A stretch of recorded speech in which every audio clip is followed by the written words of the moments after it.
Assim como cai a chuva do céu e não torna para lá, mas rega a terra, dá a semente e o pão ao que come, assim é a palavra que sai de minha boca. Não volta para mim vazia, mas realiza aquilo para o que foi enviada. A partir de agora, você vai ouvir uma palavra que pode mudar completamente sua vida.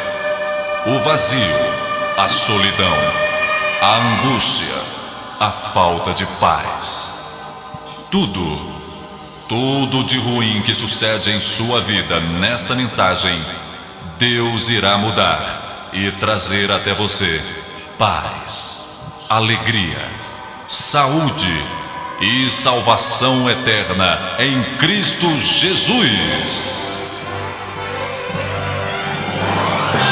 As páginas sagradas da Bíblia se abrem agora diante de você e através do missionário Deovan Lima, ouça uma palavra da boca de Deus. Muito bem, hoje eu quero meditar com você sobre aquela velha história de Jonas. Essa história é tão conhecida, não é? Desde criança você ouve falar daquele homem que foi engolido pelo grande peixe. Ou, se você preferir, como as ilustrações nos desenhos animados, uma grande baleia. É uma história conhecida. Sabe, e eu já preguei sobre essa história por diversas vezes. É algo intrigante. A insistência de Deus de pegar esse cara, esse sujeito chamado Jonas, e levá-lo até uma terra chamada Nínive, uma terra de iniquidade e pecado. Uma terra próspera, de grande comércio, de gente rica, abastada, que não tem falta de nada. Mas uma terra que menosprezava inteiramente a existência de Deus, entregues aos desejos carnais. E Deus se feriu com esse comportamento e ele tomou a decisão de destruir Nínive. Tipo Sodoma e Gomorra, essa história que você também conhece tão bem. Lembra disso? Nínive, da mesma forma, ofendeu a Deus e a sua santidade. Ele, o Criador dos céus e da terra, o Criador de nosso corpo, de nosso cérebro, de nossos rins, fígado, estômago. Ele que nos gerou, que nos teceu na palma de suas mãos e não é reconhecido. E ninguém olha para o céu e ninguém diz nem sequer muito obrigado pelo sol, pela lua, pela chuva, pelo vento, pelo ar dos meus pulmões, mas simplesmente o desconhece. E Deus tomou uma decisão de aniquilá-los, de destruí-los. Mais ou menos como ele fez na época do velho Noé, você lembra? Na terra inteira. E a gente começa a observar que isso faz parte do ser, da personalidade de Deus, essa coisa que o ofende de não ser reconhecido. Das pessoas não fazerem nenhum caso dele. E ele certamente tomou a decisão de destruir todo ser que respira e apenas poupou a Noé e sua família porque ele era justo. Porque ele era um homem que olhava para o céu e reconhecia a grandeza de Deus. E Deus mandou que ele fizesse aquela grande arca. Ele colocou lá dentro sua família e um par de cada animal. Um casal de cada animal. E você conhece a história. Nínive estava assim sentenciada. Era uma questão de hora, era uma questão de dias, era uma questão de minutos, mas Deus havia tomado a decisão de aniquilá-los. Assim como ele tomou a decisão sobre toda a terra, E como ele tomou a decisão sobre Sodoma e sobre Gomorra, e isso não voltou atrás, Abraão conversou com ele, você lembra disso? E se houvessem pelo menos 10 justos lá naquela terra, Deus pouparia todo lugar por causa daquela gente. Mas não havia ninguém. E tudo foi destruído.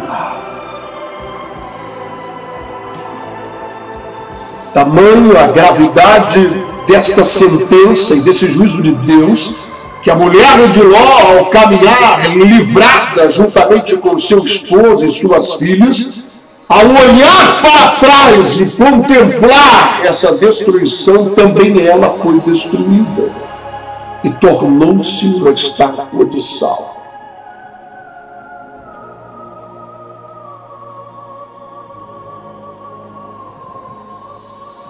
Quando a gente começa a meditar sobre essas coisas, nós começamos a encarar a Deus de uma forma mais reverente, com mais temor, com mais cuidado. Nós começamos a perceber que Ele tem um senso de justiça, que Ele tem uma balança nas mãos. Assim como Ele escreveu na caiadura da parede para um certo rei chamado Belsazar, que estava se banqueteando e enchendo a cara de vinho nos utensílios que Ele trouxe de Israel, do templo de Deus. E Deus escreve com o próprio dedo, Mene, Mene, Tekel, Ufassim, que traduzido quer dizer, pesado fostes na balança e achado em fala. E diz a Bíblia que ele começou a tremer os seus joelhos.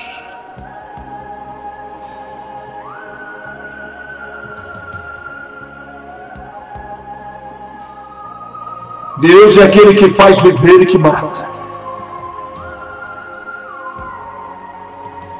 A Bíblia diz que nós não devemos temer ao homem, porque o homem nada pode fazer. Qual é o máximo de dano que ele pode nos causar? Matar o nosso corpo. Não é? Mas a Bíblia diz que nós devemos temer àquele, a Deus, que além de matar o nosso corpo, ainda pode mandar a nossa alma para o inferno pelos séculos dos séculos dos séculos dos séculos.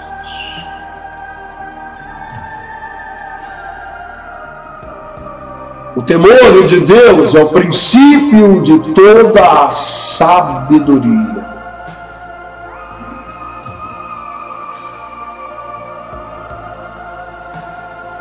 E Deus tomou a decisão: vou destruir Nínive. O rei, os súditos, os animais, eu vou passar um rodo de fogo e vou extingui-los dessa terra.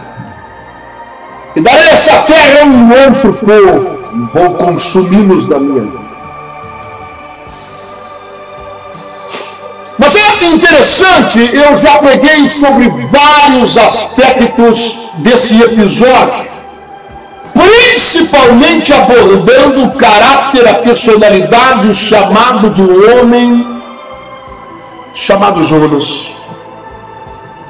E toda a história do grande peixe e do barco, onde ele estava dormindo lá no sótão enquanto o povo morria lá em cima. E tudo isso e toda essa história. Mas eu nunca me detive para pensar naquele sujeito estranho, que eu não sei nem o nome, você sabe? Hein? Não, ninguém sabe, a Bíblia não diz, apenas só fala que era o rei de Nínive. Um sujeito completamente desconhecido. Eu nunca parei, nunca me detive para refletir sobre isso. Mas nessa manhã, o Espírito de Deus me fez refletir sobre ele, sobre a atitude dele, que mudou a sua história e que mudou a história do povo de Nínive, dos animais de Nínive, dos generais, dos homens ricos e abastados e de todas as pessoas que estavam sentenciadas à morte.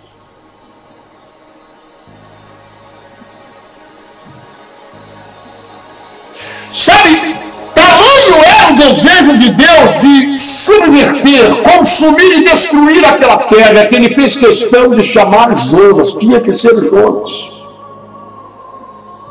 Talvez se ele levasse outro homem, nós sabemos que Jonas era um sujeito que tinha problemas, como todo mundo tem. Ninguém é perfeito, todo mundo tem os seus erros e precisam ser tratados pela mão de Deus. Nós somos o barro e ele é o oleiro, e assim ele vai moldando a nossa vida até que venhamos um dia, e somente isso acontecerá no céu, alcançarmos a estatura do varão perfeito e termos a mente de Cristo.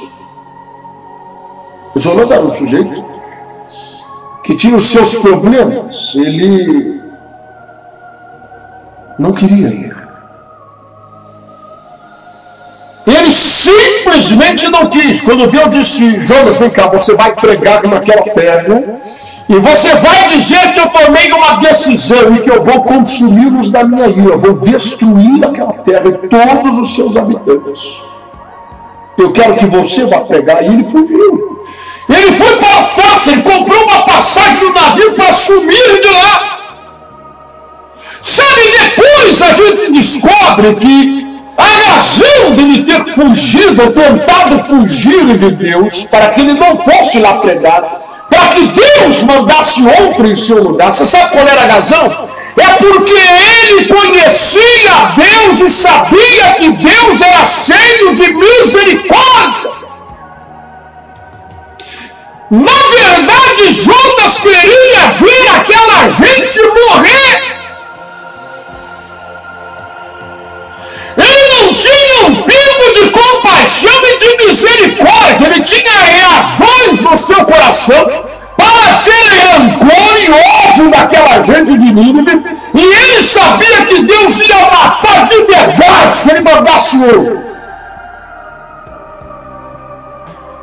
Porque Jonas tinha uma virtude: ele pregava a verdade. E por isso tinha unção na sua boca. E quando ele falava uma frase, o Espírito Santo agia. Se Deus mandasse um outro qualquer, talvez ao ver a prosperidade da terra de Nínive, ele mandasse fazer uma placa enorme e começasse uma campanha de prosperidade ali naquela cidade para angariar os envelopes com as ofertas, com os dízimos e por aí vai afora, não é verdade? Uma terra próspera, que oportunidade, hein? Já pensou? Nínive era uma terra próspera, rica, cheia de gente abastada. Já pensou uma campanha lá, irmão? Hein? Quanta grana ia entrar ali no gasofilaço? Fala a verdade. Hein? Jonas não faria isso. Jonas tinha problemas, como todos nós temos, cada um tem os seus defeitos. Mas Jonas era um profeta de verdade. Se ele fosse lá, ele ia pregar a verdade, doesse a quem doesse. Mesmo que isso não desse lucro nenhum, Jonas ia falar a verdade. Por isso ele não queria ir, porque ele sabia que da boca dele ia fluir um céu e correria o risco daquela gente se arrepender. E ele sabia que Deus era cheio de misericórdia.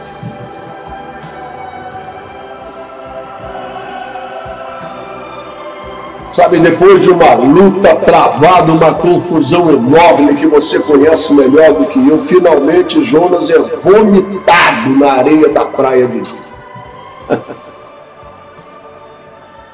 A coisa foi severa. Deus queria um profeta de verdade. Ele não queria colocar um qualquer ali para se corromper. Ele queria um profeta que falasse a verdade. Eu vou destruir você. O que vocês têm aí guardado, para quem será? Vocês estão ajuntando tesouro, ouro, prata, diamante, riquezas. Agora nessa noite mesmo eu pedirei a tua alma. O que tu tens aí guardado, para quem será? Ele queria um profeta de verdade, que não se corrompesse com toda aquela prosperidade, toda aquela riqueza que havia no comércio de Nínive. Alguém que andasse andasse pelas ruas e dissesse: falta 40 dias e Deus subverterá completamente essa terra. Essa é a mensagem de Job. Não tinha nenhuma eloquência, nenhum princípio estabelecido da boa mensagem, não é? Ela não tinha nem princípio, nem meio, nem fim. Era uma coisa meio tosca. Era um murro no peito. Era só um aviso com hora marcada. Jonas não queria nem falar muito. No dia seguinte ele saía e dizia: agora falta 39 dias. No outro dia ele foi: agora é 38. Sabe, meu irmão e minha irmã, nós estamos falando de um Deus que é sério. E que operando ele ninguém pode impedir. Este rei tomou uma atitude. Veja, aquela palavra de Jonas, ela veio com unção do Espírito Santo. E a Bíblia diz que todo jugo é despedaçado por causa da unção. Não é pela eloquência, ou pelo terno, pela gravata, ou por qualquer outra pirotecnia religiosa que se possa inventar e ter à disposição. Mas é pela unção do Espírito Santo que os jugos são despedaçados. Aquele homem iníquo, diante daquela palavra simples, de apenas uma frase, ele começou a ficar assustado. Depois entrou temor no seu coração, e depois veio a lembrança das histórias que ele ouvira falar sobre o Deus de Israel, e ele se quebrantou, ele rasgou as suas vestes luxuosas e tirou a sua prata e o seu ouro, a sua coroa de sobre o seu corpo, e ficou pelado, e pegou um saco e se vestiu com um saco, e proclamou um jejum em toda a terra de Nínive. E ele disse: vamos todos nós nos humilhar diante do Deus de Israel.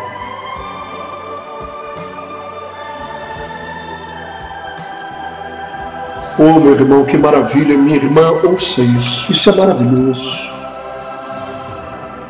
Vamos todos nós nos humilharmos, nem os animais vão comer.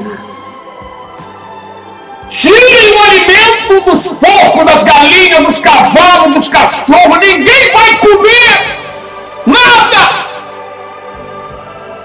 Nem eu, o rei, nem os meus generais, nem os súditos. Ninguém vai comer nada, porque a coisa é séria. Nós vamos morrer de verdade. Vamos nos humilhar. Quem sabe nós alcancemos a misericórdia de Deus.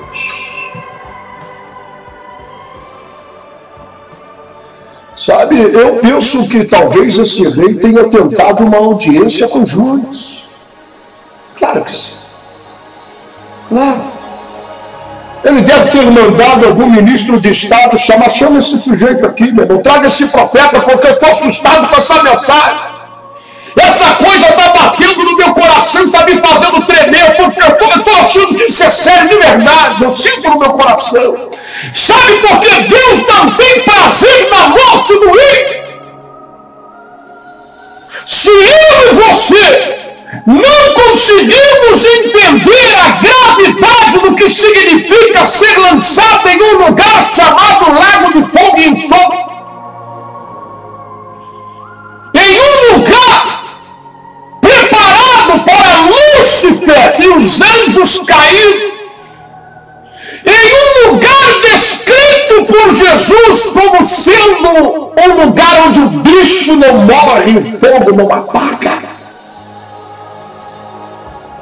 pelos séculos dos séculos dos séculos.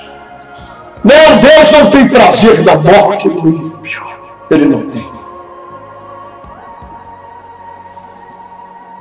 O prazer de Deus está na morte do justo, porque ele o receberá.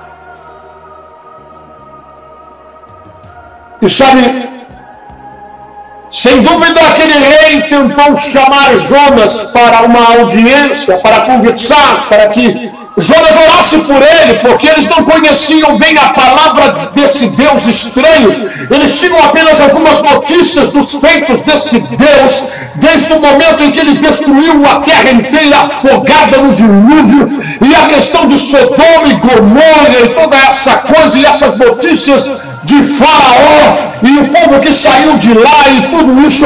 E então ele disse: chame para que ele nos explique, chama para que ele ponha a mão sobre a nossa cabeça e ore por nós. Mas alguém deve ter chegado e me disse: ô profeta, o rei está te chamando para audiência, eu não quero nem saber. Eu não vou a lugar nenhum. Jonas queria que eles morressem. Isso aqui é verdade. E você pode perguntar para missionário: como é que o senhor sabe que o senhor não estava lá? Está na Bíblia, meu irmão. Quando Deus resolveu poupar aquele povo por causa da atitude do rei, em proclamar aquela humilhação e se vestir de saco, se humilhar diante de Deus, Deus disse: eu não vou matar. Jonas ficou furioso. E ele foi se sentar numa sombra de uma árvore. Eu vou ficar aqui. Eu vou ficar, o senhor me trouxe aqui nessa terra para pegar, que isso ia matar todo mundo. Eu não gosto dessa gente. Eu sei que tu é cheio de misericórdia e compaixão. E eu sabia que se eu viesse, fosse um qualquer, se fosse um qualquer, um profetinha desse que tem por aí, fazendo campanha de prosperidade enquanto o mundo está acabando, se fosse um deles que viesse aqui, eu tinha certeza ia morrer todo mundo e o profeta junto.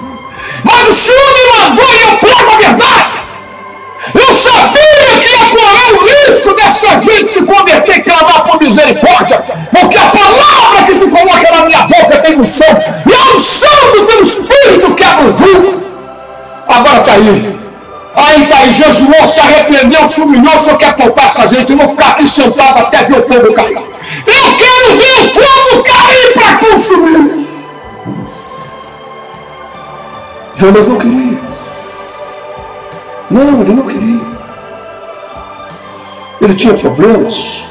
E Deus começou a tratá-los. E você conhece a história daquela árvore que ele estava à sua sombra, que o bicho mordeu e ela morreu. E Jonas ficou com pena da árvore. E Deus disse: se você tem pena de uma árvore, não teria eu misericórdia de toda essa gente que não sabe discernir a mão direita da esquerda. Eles não têm entendimento, eles não me conhecem e estão jejuando, clamando misericórdia. Não teria eu pena deles.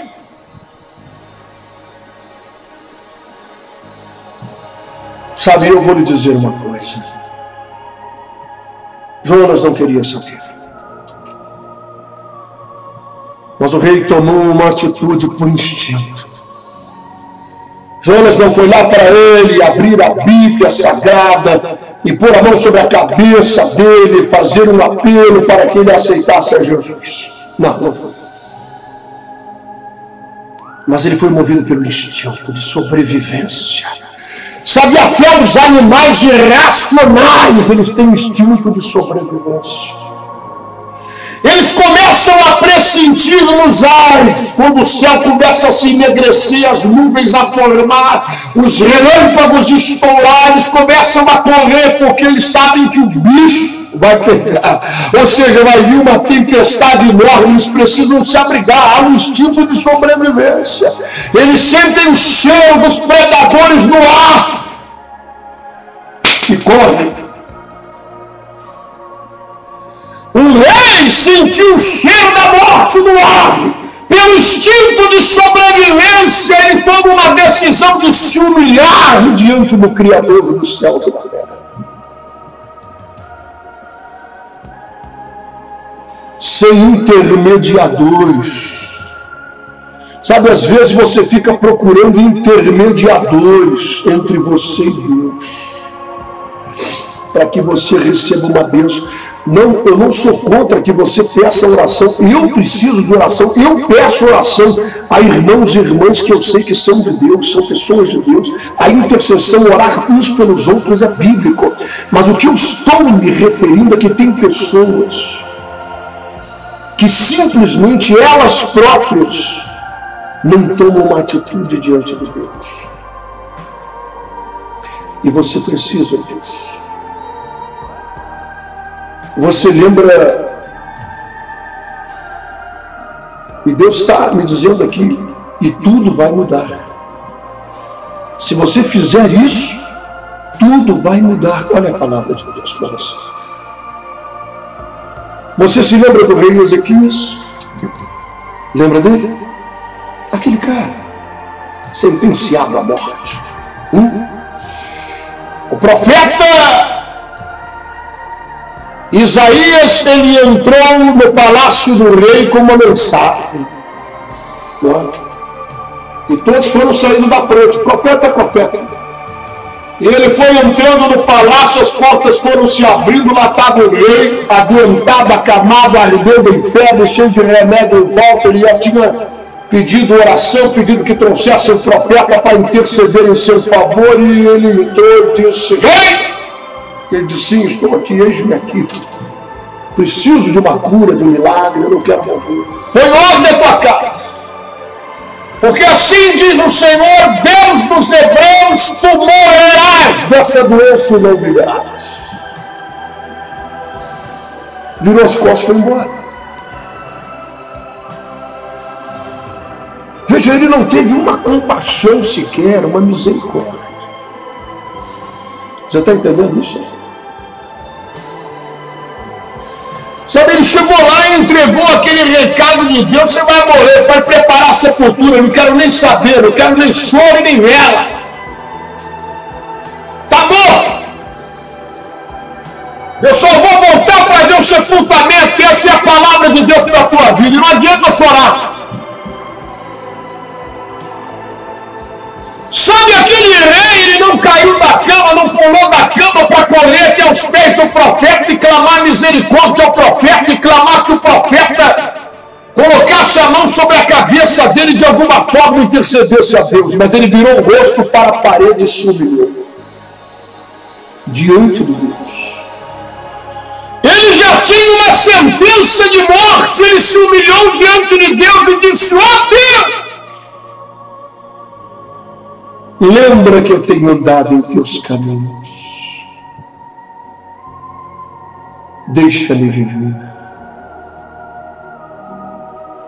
O profeta veio aqui e disse que eu vou morrer, mas eu te peço, deixa-me viver. Sabe o que essa gente está fazendo? Essa gente está querendo mudar a cabeça de Deus, mudar as ideias de Deus, mudar as decisões de Deus. Veja como isso é drástico, meu irmão. E eu tenho uma notícia para você: eles conseguiram isso. Não foram os profetas que fizeram isso, mas foram eles que fizeram isso.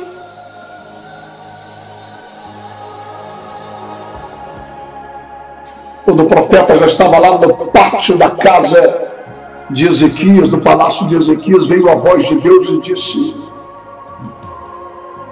volta para trás. E o profeta disse: mas Senhor, eu já entreguei o recado, eu já disse que ele põe em ordem a sua casa, porque ele morrerá e não viverá. O senhor quer por acaso que eu ajude a preparar o corpo com os aromas e enrolar o corpo com as faixas? O senhor quer que eu fique para o sepultamento? Já morreu o homem? E Deus disse ao profeta: não, vá lá, volte e diga a ele: eu ouvi o teu clamor, as tuas lágrimas, e tomei a decisão de mudar de ideia. Tu não morrerás mais, te darei mais 15 anos de vida. E Deus lá o sol, como um sinal de que ele havia ouvido a oração e o gemido daquele homem. Não do profeta, do grande profeta, mas daquele homem que se uniu. E Deus poupou a Nínive e a todos os homens e animais por causa da decisão de um rei de se humilhar, de jejuar, de se vestir de saco, de jogar cinza sobre a cabeça e de reconhecer que não é nada, é apenas pó e cinza. E clamou a Deus: eu quero viver.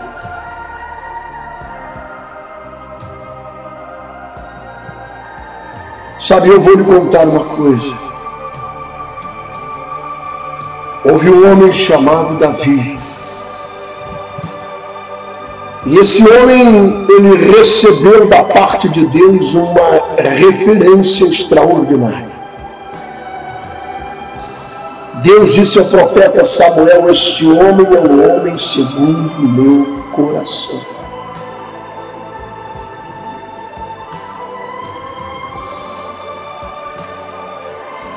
E sabe o que esse Davi escreveu? Está eternizado na Bíblia.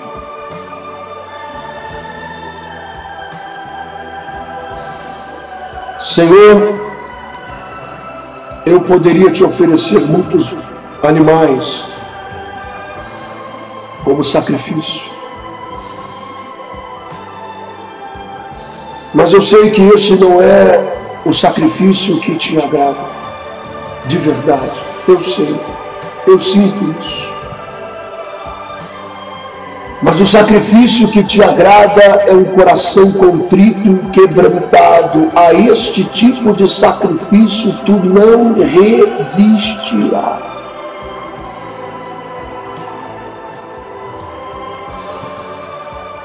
Ouça, Davi disse isso.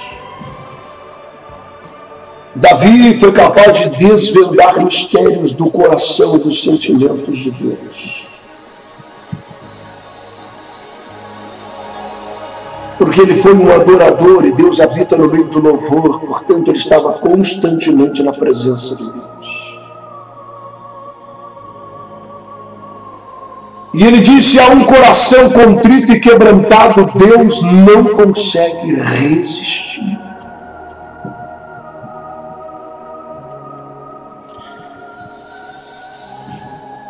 Eu vou dizer uma coisa para você antes de encerrarmos essa mensagem. Você está morrendo.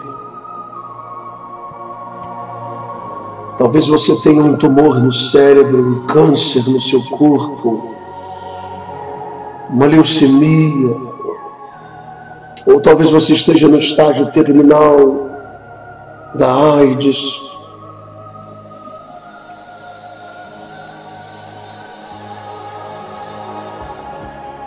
Talvez o seu problema é uma pessoa extremamente infeliz, se sente miserável como alguém que está morrendo.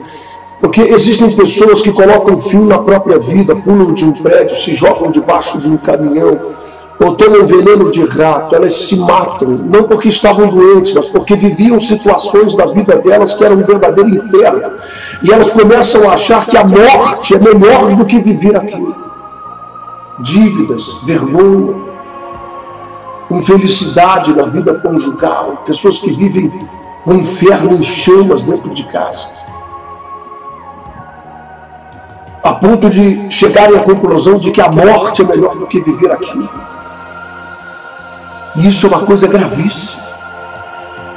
Escute o que eu vou lhe dizer agora.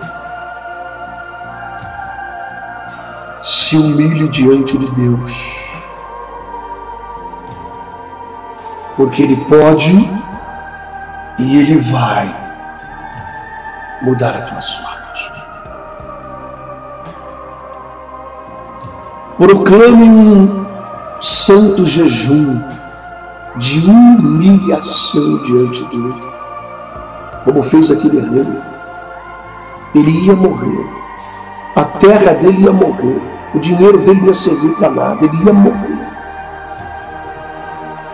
Se humilhe, rasgue tuas vestes,